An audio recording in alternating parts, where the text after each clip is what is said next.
Philip II was King of Spain from 1556 and of Portugal from 1581. From 1554 he was King of Naples and Sicily as well as Duke of Milan. During his marriage to Queen Mary I, he was also King of England and Ireland. From 1555, he was Lord of the 17 provinces of the Netherlands, known in Spain as Felipe el Prudente. His empire included territories on every continent then known to Europeans, including his namesake the Philippine Islands. During his reign, Spain reached the height of its influence and power. This is sometimes called the Golden Age. The expression, "the empire on which the sun never sets," was coined during Philip's time to reflect the extent of his dominion. During Philip's reign there were separate state bankruptcies in 1557, 1560, 1569, 1575, and 1596. This was partly the cause for the Declaration of Independence which created the Dutch Republic in 1581. A devout Catholic, Philip is also known for organizing a huge naval expedition against Protestant England in 1588,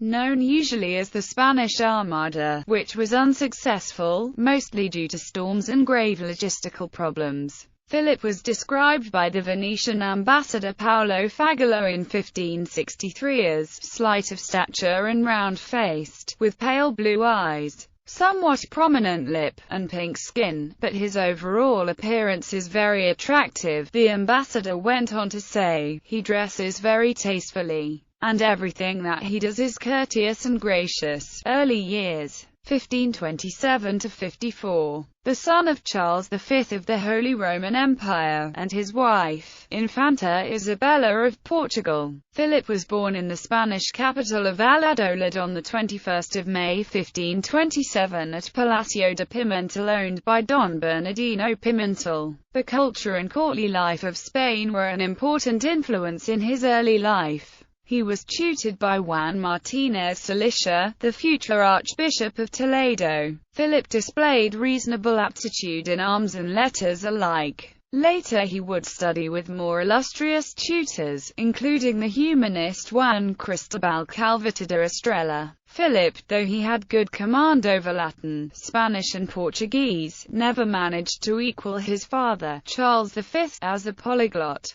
Despite being also a German archduke from the House of Habsburg, Philip was seen as a foreigner in the Holy Roman Empire. The feeling was mutual. Philip felt himself to be culturally Spanish. He had been born in Spain and raised in the Castilian court. His native tongue was Spanish, and he preferred to live in Spain. This would ultimately impede his succession to the imperial throne. In April 1528, when Philip was 11 months old, he received the oath of allegiance as heir to the crown from the Cortes of Castile, and from that time until the death of his mother Isabella in 1539, Philip was raised in the royal court of Castile under the care of his mother, and one of her Portuguese ladies, Doña Leonor de Mascarenhas, to whom he was devotedly attached. Philip was also close to his two sisters, Maria and Juana, and to his two pages, the Portuguese noblemen Rui Gomes da Silva and Luís de Requesens, the son of his governor Juan de Zuniga. These men would serve Philip throughout their lives, as would Antonio Perez, his secretary from 1541. Philip's martial training was undertaken by his governor, Juan de Zuniga, a Castilian nobleman who served as the commendador mayor of Castile. The practical lessons in warfare was overseen by the Duke of Alba during the Italian Wars. Philip was present at the siege of Perpignan in 1542, but did not see action as the Spanish army under Alba decisively defeated the besieging French forces under the Dauphin of France. On his way back to Castile, Philip received the oath of allegiance of the Aragonese Cortes at Monzon. His political training had begun a year previously under his father, who had found his son studious, grave, and prudent beyond his years, and having decided to train and initiate him in the government of Spain. The King-Emperor's interactions with his son during his stay in Spain convinced him of Philip's precocity and statesmanship, and so he determined to leave in his hands the Regency of Spain in 1543. Philip, who had previously been made the Duke of Milan in 1540, began governing the most extensive empire in the world at the young age of 16. Charles left Philip with experienced advisors, notably the Secretary Francisco de los Cobos and the General Duke of Alba. Philip was also left with extensive written instructions which emphasized piety, patience, modesty, and distrust. These principles of Charles were gradually assimilated by his son, who would grow up to become grave, self-possessed and cautious. Personally, Philip spoke softly, and had an icy self-mastery. In the words of one of his ministers, he had a smile that cut like a sword. Domestic policy. After living in the Netherlands in the early years of his reign, Philip II decided to return to Spain.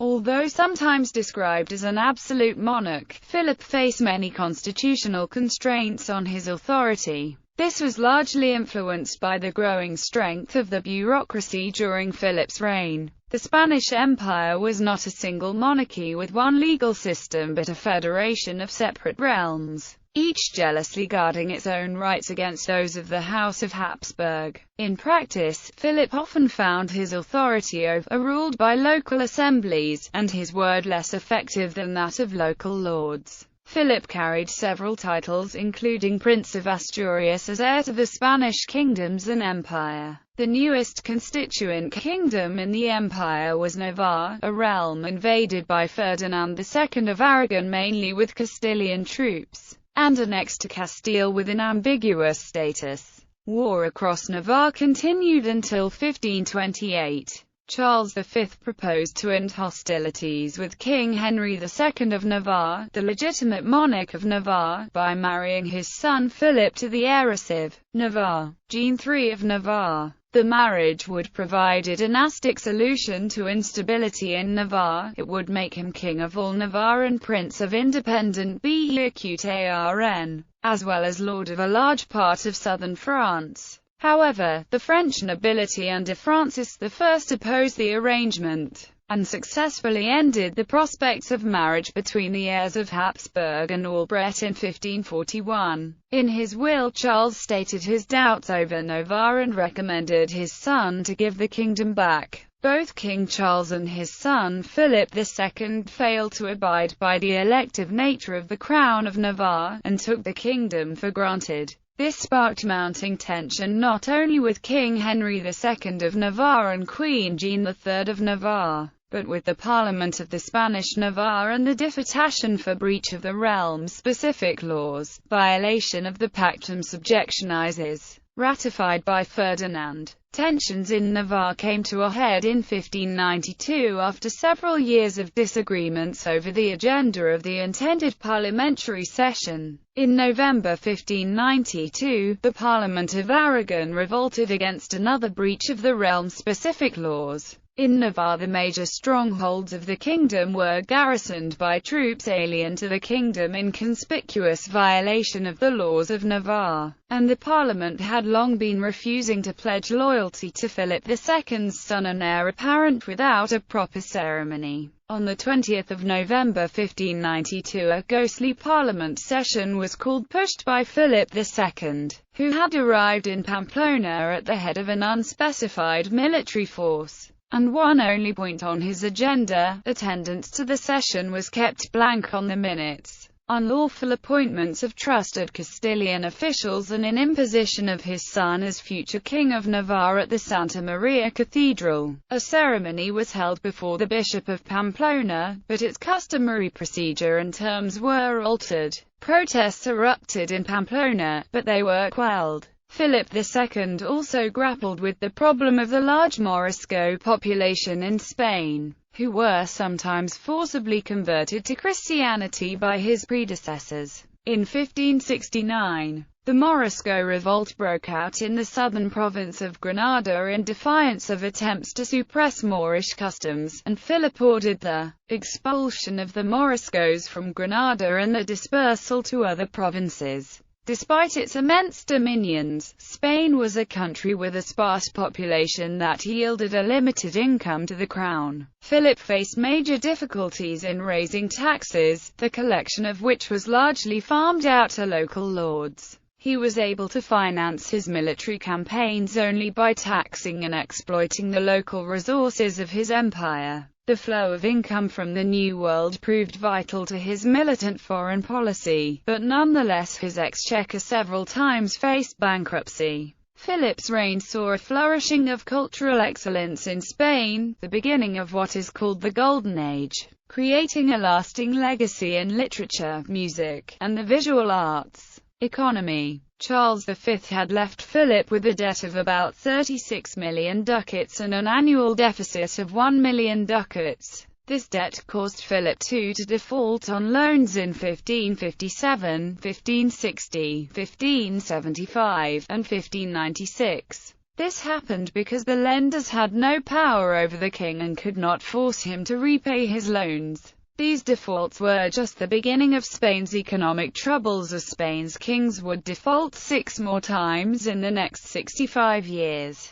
Aside from reducing state revenues for overseas expeditions, the domestic policies of Philip II further burdened Spain, and would, in the following century, contribute to its decline, as maintained by some historians. Spain was subject to different assemblies. The Cortes in Castile along with the Assembly in Navarre, and one each for the 3 regions of Aragon, which preserved traditional rights and laws from the time when they were separate kingdoms. This made Spain and its possessions difficult to rule, unlike France, which, while divided into regional states, had a single Estates General. The lack of a viable Supreme Assembly led to power defaulting into Philip's hands, especially as manager and final arbiter of the constant conflict between different authorities. To deal with the difficulties arising from this situation, authority was administered by local agents appointed by the Crown and viceroys carrying out Crown instructions. Philip felt it necessary to be involved in the detail and presided over specialized councils for state affairs, finance, war, and the Inquisition. He played groups against each other, leading to a system of checks and balances that managed affairs inefficiently, even to the extent of damaging state business, as in the Perez affair. Following a fire in Valladolid in 1561, he resisted calls to move his court to Lisbon, an act that could have curbed centralization and bureaucracy domestically as well as relaxed rule in the empire. Instead, with the traditional royal and primacy seat of Toledo now essentially obsolete, Philip moved his court to the Castilian stronghold of Madrid. Except for a brief period under Philip III, Madrid has remained the capital of Spain to the present day, whereas his father had been forced to an itinerant rule as a medieval king. Philip ruled at a critical turning point in European history toward modernity. He mainly directed state affairs, even when not at court. Indeed, when his health began failing, he worked from his quarters in the palace monastery Pantheon of El Escorial he had built. But Philip did not enjoy the supremacy that Louis XIV of France would in the next century, nor was such a rule necessarily possible at his time. The inefficiencies of the Spanish state and restrictively regulated industry under his rule were common to many contemporary countries. Further, the dispersal of the Moriscos from Granada, motivated by the fear they might support a Muslim invasion, had serious negative economic effects, particularly in that region.